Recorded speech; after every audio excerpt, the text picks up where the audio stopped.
Le dossier papa azate pour na yo on kuto le tiaka banzimbo na yo ma belle zapete attention que boti banzimbo nanga attention que mutako ya ko interpréter attention que mutako ya ko landa oyo nenga na ko sala c'est Dieu seul qui décidera et puis on est tous de passage hein. Voilà. Surtout tous des passages sur terre quoi. Personne ne restera vivre éternellement. Le dossier papa azate pour na yo on kuto le tiaka banzimbo na yo ma belle zapete attention que boti banzimbo nanga attention que mutako ya ko interpréter attention que mutako ya ko landa oyo nenga na ko sala c'est Dieu seul qui décidera et puis on est tous de passage hein. Voilà. Surtout tous des passages sur terre quoi. Personne ne restera vivre éternellement. Merveille petit aussi. Merci. Bonne santé, il y a orchestre, il y a mouvement et il y a bien une santé tout côté 2013 déjà. Bon, si vous êtes en pleine vacances, j'ai dit aux musiciens tellement que 2012 est là qui vraiment chaud et qu'on s'est beaucoup produit. Par semaine, on se produisait peut-être 3-4 fois. Alors je leur ai dit de partir en vacances. On va reprendre que dans 3 semaines. Après, c'est en vacances en 3 semaines. Nous avons vaqué dans mon occupation. Mais santé, un groupe est bien. Tout célébrer qui la Noël et le Nouvel An. De l'autre côté, il y a Guinée équatoriale sur l'invitation du couple présidentiel. Et bien quoi.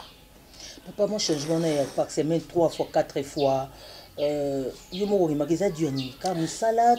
pour rentabiliser un peu la caisse du groupe. Quoi. Bon, caisse à groupe et comment qui est un peu creuse comme ça. Quoi. Bon, je ne pouvais pas chaque fois sortir de ma poche pour renflouer qu'est-ce qu'il y a groupe. Il fallait groupe paix, bon, attends, bouquet, côté. Mais. Voilà, papa, 35 ans après, il y a un anniversaire au Toté qui na batu babuta libanda mboka na batu basala kati ya mboka papa tokolo banini ko retenir ni après 35 ans vivre la musique reste le même tout vivre la musique tout papa wimba changement ezali tout même ceux qui excellent na un pas en avant c'est que progrès ezali on n'a jamais fait du surplace je ne pense pas que 35 ans après bon automata ko sala du surplace je crois que on a progressé quoi. Et là, on a faire comprendre à nos téléspectateurs, c'est parce qu'on leur avait promis de sortir un single qui n'a pas vu le jour. On leur avait promis de sortir aussi l'album Système de jeu qui n'a pas non plus vu le jour. Certes, c'est dû à moi, que je ne peux pas, moi, commencer à étaler ça comme ça. Mais cette année, ils auront biloko tout au premier temps qui m'ont quoi. Papa, tu as fanatique, binité, vive la musique. Est-ce que fait et pas ça qui peut bien? Bien, tu vas bimbi, ma baby, si ma bongo, ma gandi partout, bonne année, tout ça. Bon, ce n'est pas le sujet, mais. Bas à la dessus, puisque l'homme propose, Dieu dispose. Voilà. Tout est encore un simple anniversaire, simple retrouvaille, 5 ans, mais comme le quoi définit à Batou, plein, ce qui n'est ni mais, ma côté les mazas. Autre baba vrai dit parce que il y avait des gens maintenant où papa m'a faillite, mais il y avait des gens maintenant où là que papa m'a à la piaka, tout le temps à bon qui, mais malheureusement Dieu est là, Ndambazalaki, Atagi Maboko, plein salamaki, ma côté les mazas. Papa tout le monde sur le nom. Pour nous défi on a des bâtiments comme le comment ma rumeur que nous en est 2 camps mon roboué papa roule mani sur ça c'est seul Dieu qui sait oyayebi lobby aux alandengene yo motu l'ennemi de l'homme c'est l'homme voilà mboa rose l'ennemi na yote suki au attaquer yete donc nangai c'est une page tournée et année oyo ezali année il y a biso tout bas composant il y a vivre la musique y compris papa Wemba y compris ma musicien tout à vivre la musique y compris ma danseuse na biso y compris ma choriste na biso y compris na ba tout na biso ya bureau y compris na ba tout nyonso o bazali ko kamba vivre la musique année oyo ezali ya biso nyonso nous devons tous mettre la main dans la pâte pour faire avancer Babakabunabiso, il y a vivre à la musique. Quoi. Année passée, c'est là qui année à vivre à la musique.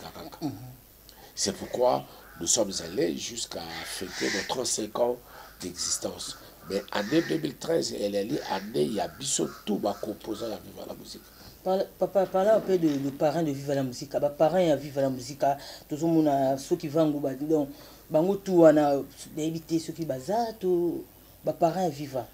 Non, parents on a tout basi ba zabia sa bega père son âme ceux qui vont asi akenda ba dinga na biso mususu ba sacré ba prisa. Non, sacré azali bazana poto. Ba dinga ebele. Papa peine biso na batete là ils a héritier hein. Oui. Mais est-ce que papa est héritier il y a papa? Oui. On m'a dit peine que combat. Donc l'héritier il y a que combat. Voilà. Parce que mon père s'appelait que combat. Papa se débute au sa bilan. Qu'est-ce que mon bilan à papa Wimba Shungu Wimba Dieu pour la 2012. Papa nous n'avons pas bilan à négocier à Yangote. Le bilan, ça saute à l'œil nu. Comment tu as marché, comment tu as fonctionné, comment tu as noué le deux bouts de l'année, du 1er jusqu'au 31, du 1er janvier jusqu'au 31 décembre. Tu sais comment? Moi, je crois que le bilan, il y a Vive à la musique et bilan personnel, Langaï, mais ça, vraiment, ça n'a pas chuté. Tout ça, bien, on n'a pas eu assez de problèmes. Et Vive à la musique, nous n'avons pas connu de départ. Mais au contraire, nous avons connu bateau qui vivent à la musique, zongi Pacheco, chanteur dans ce pour Costa, Waki, il est revenu, tout ça, donc... Mais Dadi, Dadi n'a zongi. Dadi, Bola, Yemo, ça belle que tu chites à Sima, zongi. Zongi. Mais papa n'a autant à bateau, zongi, Pacheco, vraiment, papa, alors que c'est imposé. On dirait Pacheco, des fois, zongi, à ça, on assiette. Qu'est-ce qui se passe? Non, mais c'est parce qu'il y a un Kokuta, tout ce combat qui est déjà vers la fin de l'année, ils ont encore la Makambutu, tout ce combat qui est dans la Souka déjà. Mais il est là, ne croyez pas. Parce que moi, chance, moi, dans le système avec le jeu, moi, vocal, moi, quelque chose. Ah, et ça, ils ont Vive à la musique, ça n'a rien à voir de papa, oui, mais c'est Vive à la musique. Mais c'est exprimé quand même. Tout le monde s'exprimera. Voilà. Je profite pour cette occasion pour vraiment fortifier Makobo, sa femme, son épouse, ses enfants. Vraiment, on a fortifié Bango à travers cette émission collection. L'été papa Pessoazen a un mot à dire par rapport aux veuves et aux orphelins de Zulu Makobo qui est en tout cas. Alors, ça c'est ma famille, ça c'est moi-même. Je n'ai pas de grand chose à dire. Ça c'est moi-même.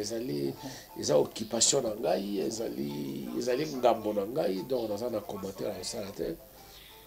Voilà papa ebele bakamwa qui ebele ngana so ki be image wana na source de Ngalema terrain municipal à Saneuf na morgue surtout na so ki be image nos papa pleurer et les gens s'étonnaient, les gens m'ont envoyé des textos na ko kamwa comment est-ce que papa Wemba akoki ko longola ki Wemba na ye ko zonga na ki bo moto pe ko lela na ko bossa ya caméra.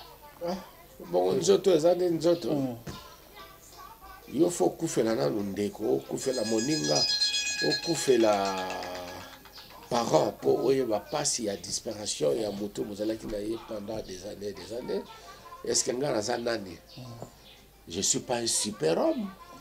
Dans un super être non, dans un net yo, dans un net caméraman, dans un net tata balogi senado, dans un nani. Et le gars tant que tu jiba la alors que tu moto pamba.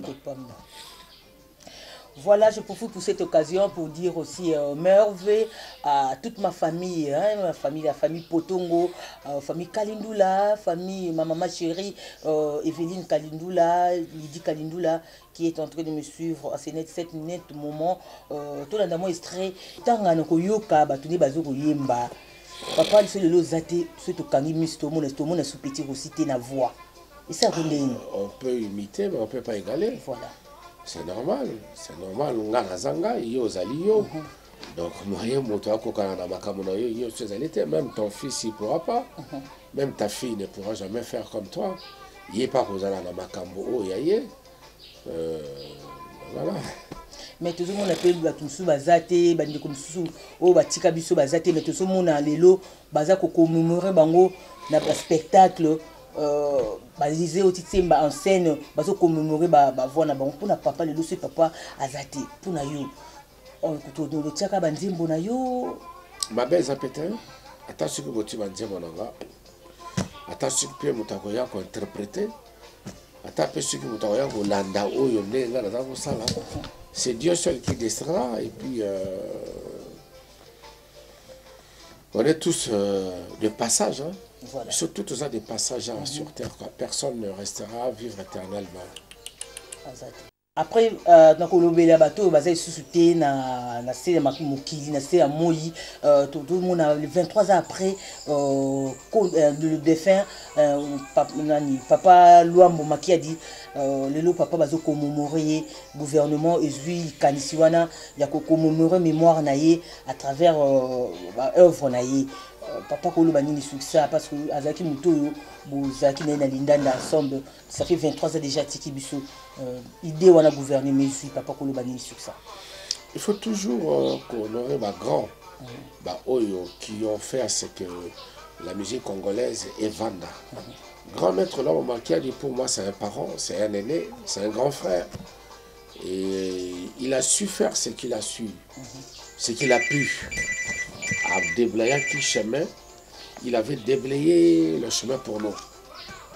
Après ça, il y a vraiment opportunité, il y a qu'on s'exprimer, après ça, il y a opportunité, il y a qu'on ait la carrière, même ce qui est bien. Moi, en l'occurrence, j'étais le tout premier groupe de jeunes qui, pour la première fois en Europe, en 1980, c'est l'homme qui a dit, à un groupe, tout ok. Que ça ma prestation en Belgique et puis en France quoi. Que son âme repose en paix. Je suis très content de l'idée qu'a eu le gouvernement congolais de pouvoir honorer maintenant artiste et la mission tout la tirette. Il ne s'agit pas que seulement il y a Taboulé, il y a l'homme Makadi, il y a aussi les grands Calais, il y a aussi Pépé Calais, il y a aussi Mandilo Système, il y a Bavo Marie-Marie, il y a Popoloa, il y a Betty Massikini, il y a Pongolov, il y a Pépé Ndombe aussi, il y en a beaucoup. Tout, je crois qu'en un, va rassembler tout en un, à toute posthume, va honorer Bangonios tout quoi. Il va ça individuellement. Papa, en février, fanatique Zéli, ce que tu as là, en février, papa, ils ont bima, tu as bien un single. Comment on va se décider à ça? Puisque tout de suite, c'est lancé qui déjà dans Nzembo Ebele pour l'album. Mais, on autorisera pour un single, on ne sait pas comment on va faire tous les deux ça, mais bon, on va en voir. Voyons voir jusqu'au mois prochain, soit au mois de mars, c'est comment les noms déjà, papa? Système de jeu. Système de jeu. Système de jeu. Tout le monde a dit que commémoration ici sous Ndimbwakala, il y a Pacheco signé par Pacheco, recours. Ils ont dit que sous. Il y a Pacheco. Non, si eux ils ont qui interprété par Pacheco. Voilà. Ils ont dit sous il y a système âgé, Kailenga aussi, les Copperfield d'Afrique, il est pas au Télémois, voilà, fanatique basé la caca. Et pourtant, en décembre, na Brazzaville, papa na yokaki, moi et là, on a bêté Bob Jamusket, Bandiembo na ba cri na ye, et bêté mi et yemba mimi na Brazza. Bandiembo cri à Bob Jamusket, interprétant na ndenge mususu na Brazza. Et Betami et na félicité Bob Jamusket parce que initiative biloko que bazo bina mais ils appellent gravé na moto bato traverser pe mai et qui peut bini na Brazzaville. Félicitations à toi Bob Jamusket. Petit aussi toujours chité vers la fin de cette émission la conversation na biso toto yeba vous fêtez bana ozana ba poulet na yo to benga bana na yo ba couper makan parce que le calamité fait pas payer le 21 pour 21 jours mais subitement concert voyage à Brazzaville n'a pas Norier. Ça c'est un contrat que moi-même j'ai eu à signer, ça fait plus d'une année. Voilà. Plus d'une année, non, moins d'une année. J'ai signé un contrat avec mon sponsor et que je dois honorer, quoi. Bon, on aura mon côté, il faut que je me fasse accompagner du groupe, de mon groupe Viva la Musica. Donc c'est pourquoi le week-end prochain, nous serons absents pour Brazzaville et Pointe-Noire. Pour Brazzaville et Pointe-Noire, pour faire combien de jours, papa? 2 jours. Je crois 3 à 4 jours comme ça. Voilà. Et à ce moment que je vous parle, Viva la Musique, ils ont fêté. Avant que Brazzaville, ils ont fêté bonne année na bango parce que ils ont fêté les 31 les premiers parce que ils ont na Guinée. Lélo, mardi à Lélo, ils ont fêté vraiment ensemble. Papa ils ont fêté, ils ont lié si comme on a danseuse na musicien na bana na ouais pour que vie na ils ont musique papa ils nous ça musique. Vincent banda pour cet stress, c'est le plaisir on a Kyle Inga les Copperfield d'Afrique.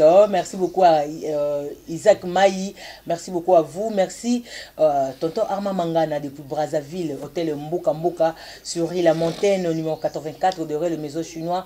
On a Bakongo na Brazzaville, hôtel les Arabes na Brazza, sur OK vraiment on a na rue La Gueux après rond-point Mongali, pour là la Kitoko, pour la Kitoko accueil très chaleureux, on a vraiment vous allez bien mis là nous comme soutien na Brazza. Hôtel les Amoko Mboka Mboka sur la montagne 84 de le maison chinois. Babi to kati na ngambo Kinshasa, flat hotel escortemi, babi ascenseur au Mati, escalier Pema, 5 étoiles, il n'y a rien à dire. Il n'y a rien à dire. Flat hotel escortemi na progrès kawana na bon marché, babi kula la kitoko, kula moko kitoko vraiment. Nous sommes vers la fin de cette émission papa. Mais dit vraiment autant la caméra, aux 8 ans vous présenter ba vœu na yo, le meilleur na ba fanatique na ba tout surtout. Oyo na bosenga ou bazozela ba vœu na yo na part ya papa Mbaki Mafumbi.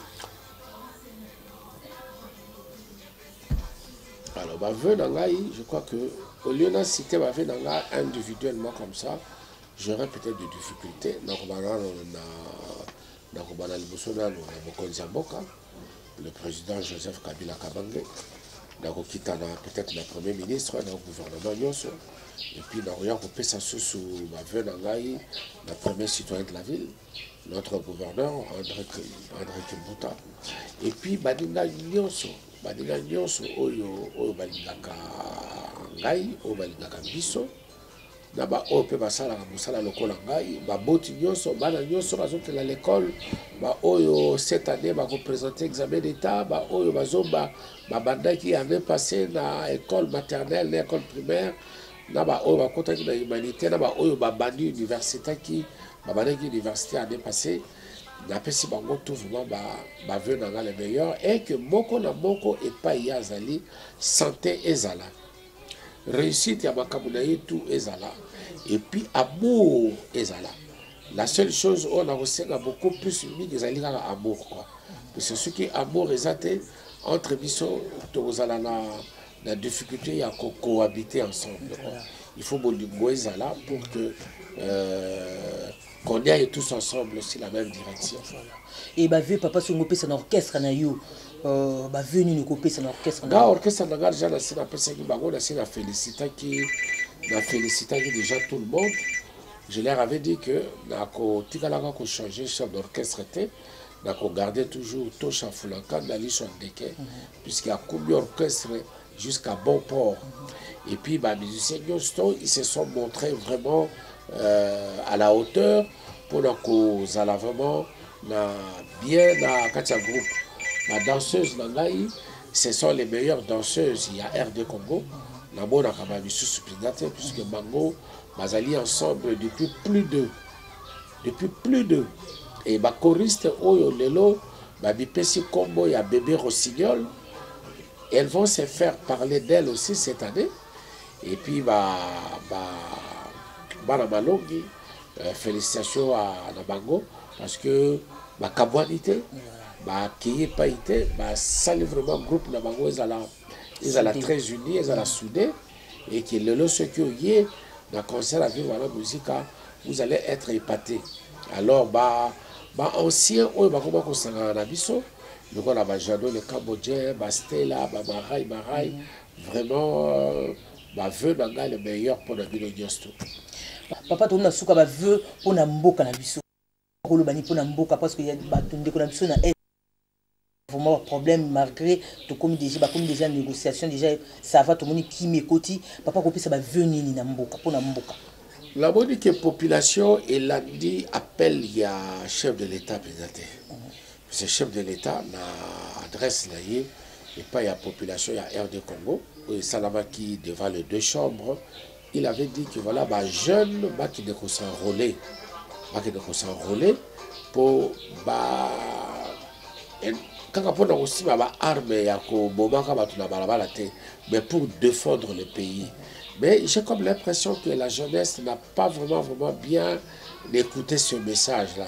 C'est pourquoi je me permets, moi, de prendre le devant pour dire, le chef de l'État, appelle sa biso yango, pour biso totambola, bipai na bipai, yako se yako enrangué folle, et yako yebisa na ba jeune. Ce qui biso te défendre un boka na biso te, tu botika boka na biso ba paya baya, et puis je crois que cet appel là n'est pas un appel pour que Bokene offre et puis non, c'est pour défendre territoire ya voilà, merci papa Ndongo Ndimaki invitation et à collection. Tu as dit que papa nanda ko vraiment to beti masolo na ya l'âge a expliqué comment est-ce que na février awa bobina vraiment ba fanatique na bozaki na décembre vraiment bozila la février bobina ensemble na orchestre mobimba ya viva la musique et puis apesi ba vieux na ye na batunyo surtout bolandi na gouvernement na président de la république et puis conseil peu apesi ba vieux vraiment na batunyo sur peuple congolais surtout connecté besoin dans des missions collection particulièrement la colonel Rémi Ayayoso na Brazzaville vraiment félicitations à vous na AC Léopard de Dolézy vraiment botoko zwaku poana vraiment merci beaucoup à vous merci beaucoup à Yawili Moucheni Kodi ya Mboka balobi merci beaucoup à toi merci beaucoup à Mireille Moba depuis Brazzaville merci beaucoup ba conseil toujours assez ka chemin émission collection Vieux Sénado, Tata Malongi, Eric Bomolo 006, sans oublier Maître Missamou, merci beaucoup. Merci Batounio, surtout Balandek Bazeki Nanga 2012, au bas soutenir qui émission en collection. On a Moulia Wouli Moucheli, Maître Koka Yudi Missamou, hôtel Mboka, rue La Montagne, numéro 84, de rue Les Maisons Chinois à Brazzaville, hôtel Flat, hôtel Escortemi, merci beaucoup à Mireille Moba, merci à Henriette Kajinga, Maman Na. Au Franel, au Frafra, merci beaucoup à vous, merci à Jacques Ikabi, mon bailleur, le pou de Madame Ndaya Sophie, merci beaucoup à vous tous. La rediffusion de cette émission, c'est vendredi à partir de 10h15, le 11 on va la rediffusion des jours, on va potongo, benga tina mo testo, il y a anniversaire souhaité et c'est la bien midi. Merci à tous mes chefs, merci à vous tous et bonne suite des programmes sur Numérica Télévision. Bye.